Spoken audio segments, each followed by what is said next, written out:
Генеральный прокурор Таджикистана Юсуф Рахмон выступил за отмену моратория на смертную казнь на фоне массовых арестов по всей стране по подозрению в членстве в исламском движении «Братья-мусульмане». Об этом генпрокурор заявил на встрече с журналистами 28 января в Душанбе, пишет информационное агентство «Авеста». «Я остаюсь при своем мнении. Этот вопрос поднял много шума. Вопрос об отмене моратория на смертную казнь.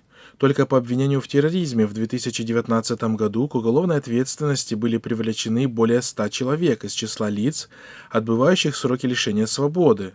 Неисправимы они. Мы привлекаем их повторно. К сроку, который они отбывают, мы можем добавить максимум 2-3 года. Они вновь совершают преступление», — рассказал Юсуф Рахмон.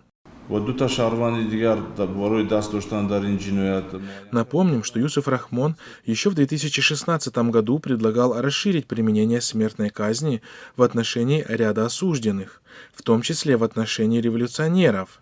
В стране с июня 2004 года действует мораторий на смертную казнь. Осужденному на высшую меру заменяют наказание в виде лишения свободы сроком от 25 лет вплоть до пожизненного заключения.